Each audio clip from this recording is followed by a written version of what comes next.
தமிழக governor RN Ravi அவர்களை விஜய் அவர்கள் நேற்று திடீரென்று சந்தித்து பேசினார். அப்போது அவர் தமிழ்நாட்டில் சட்டம் ஒழுங்கு, பெண்கள் பாதுகாப்பை உறுதி செய்ய வேண்டும் என்று கவர்னரிடம் மனு அளித்தார்.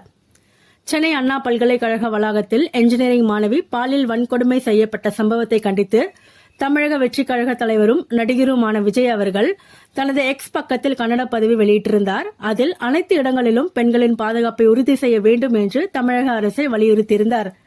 இந்நிலையில் அவர் அன்பு தங்கைகளே என்று தனது கைப்பட கடிதம் ஒன்றை எழுதி நேற்று வெளியிட்டார். அதில் அவர் கூறியிருப்பதாவது: கல்வி வளாகம் முதற்கொண்டு ஒவ்வொரு நாளும் தமிழகத்தில் தாய்மார்கள், என் அருமை தங்கைகள், பெண் குழந்தைகள் என அனைத்து தரப்பு பெண்களுக்கும் எதிராக நடக்கும் சமூக அவலங்கள், சட்டம் ஒழுங்கு சீர்கேடு அவலங்கள், பாலியல் குற்றங்கள் என்று பல்வேறு வன்கொடுமைகளை கண்டு உங்கள் அண்ணனாக மன அழுத்தத்திற்கு, வேதனைக்கும் ஆளாகிறேன். யாரிடமும் உங்கள் பாதுகாப்பை கேட்பது? நம்மை ஆளும் ஆட்சியாளர்கள் எத்தனை முறை கேட்டாலும் எந்த